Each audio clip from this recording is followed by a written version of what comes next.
Greetings, members one and all of the Salivation Nation.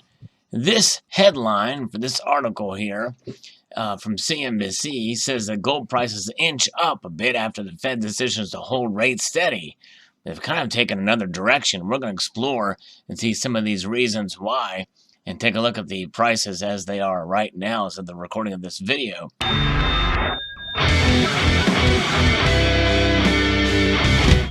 Says that they have edged up a bit on Wednesday after the Federal Reserve officials voted to hold interest rates steady, which really is no surprise.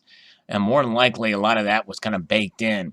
We're probably not going to see much action from the Fed unless there's any drastic activity in the economy for the rest of the year, really. And so the benchmark rate is a target between 2.25% and 2.5% here. And then it talks about spot gold was up and it had a session low of 1277.38 with a high of 1286.59. President Donald Trump earlier this week urged the Fed to cut the rate by 1%. Crazy. That would be a huge drop, 1%, citing the lack of inflation as a primary reason for a rate cut. ADP's national employment data for April showed 275,000 new private sector job additions, higher than the consensus estimate of 180,000 additions. So that's good news. However, in fairness, I wonder how they count jobs. Do they count it as advertised full-time positions, or could it be a number of half-time or part-time positions?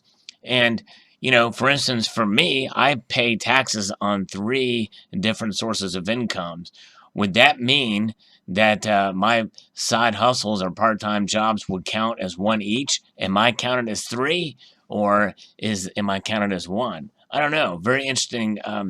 Would be nice to know that. If anybody knows the answer to that, let me know.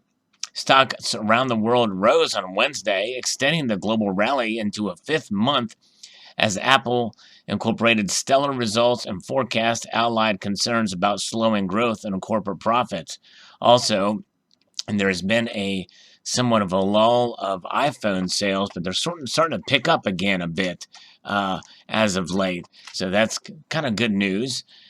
Gold is more focused on what equity markets are doing, and if equities continue higher, gold will trade lower despite a weaker dollar, said Bob Habercorn, the senior market strategist at RJO Futures, which means that when you think about the dollar, and a lot of people say, okay, well, there's 2 factors, probably the 2 of the biggest factors with relations to gold and silver prices are supply and demand and the dollar index.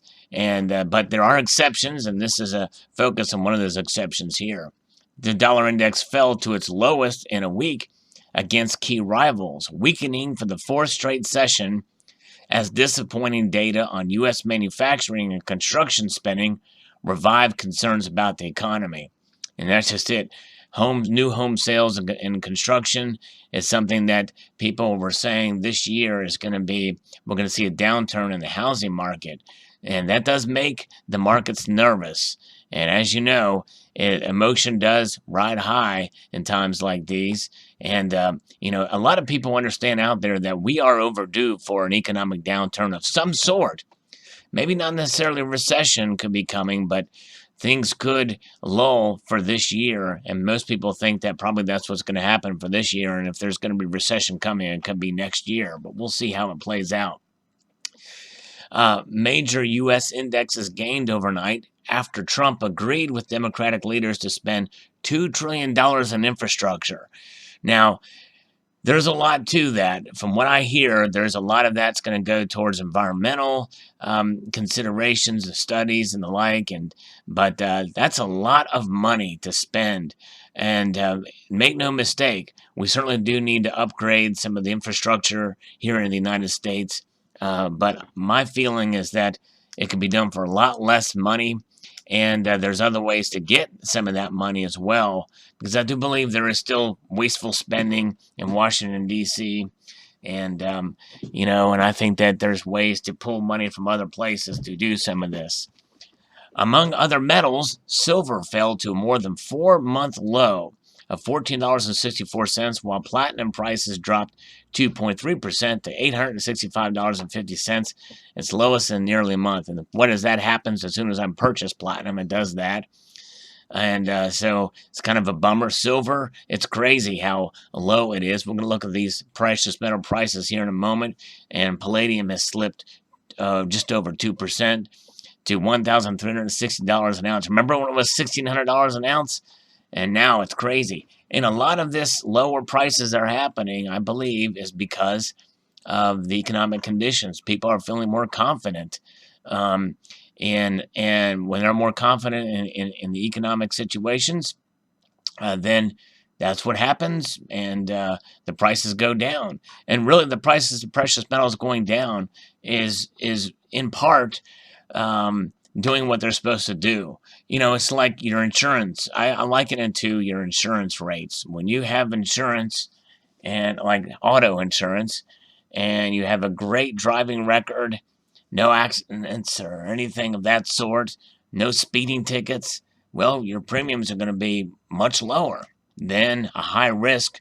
Let's say a new driver enters, somebody just turns of legal driving age and they get on the road. Well, their insurance rates are going to be higher because they're considered a higher risk. So that's the kind of thing that's happening. These precious metals really act as the ultimate insurance policy in times of economic hardship. Then, well, the prices go up. Insurance policy becomes riskier. The economy is a riskier venture, so they go to a safer haven, and that's gold, silver for sure.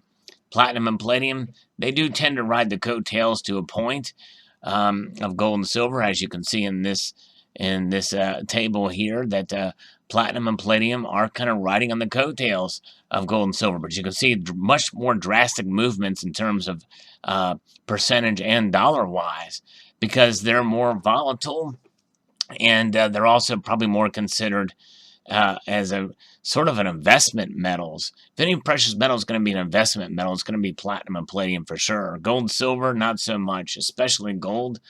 Gold is the most stable, and as you can see, this is why gold is king, because gold in these times, it moves the least. Look at that, 0.54% movement, down $6.90. 28 cents is a much larger move with silver considering its price at 1.84%. And if you look at platinum, it's down 2.26%, and palladium's down 2.71%. But look at those two numbers. There is a war, I believe, going on between platinum and palladium, trying to reach parity. And I believe that some of the retooling and some of the measures are to try to get platinum for the catalytic converters. And I believe that some companies are starting to try to make that transition, as an ounce of palladium is so much more than platinum. And it's probably getting to the point where it is worth making that shift to platinum again, which is why I made that other purchase and why I do hold platinum. And I've sort of changed somewhat or offset my strategy a little bit this year to accumulate a bit more platinum, just to kind of offset that. Plus, I must admit that the particular coin I did buy, I bought it because it looked cool and it was priced right, above the price of platinum. And so I figured, you know what, why not shift, just to take a little detour for the moment into platinum. And I think there's some other people in the community that are doing that as well. And I think it's a wise move because platinum is something to be, though it is somewhat of a risk, you never know. It could continue its downturn, but I think it's got more upside potential than downside. But gold and silver are really the cornerstone, I think, of the insurance aspect that I was talking about earlier. And so if you are out there wondering which metal to buy, well, if you're a silver stacker, I think that's great and fine, but I would encourage you to diversify a bit into gold and the kind of gold you can get, especially with the prices, the deals you can find out there, either in the daily deals in eBay, or check out the Stacking Nurse channel for her daily deals. So there's lots of ways to buy gold, even the fractional sizes, and get yourself a great deal on it. So post your thoughts below. I would like to extend a multitude of gratitude, y'all, for watching, and encourage you to please rate, comment, and subscribe.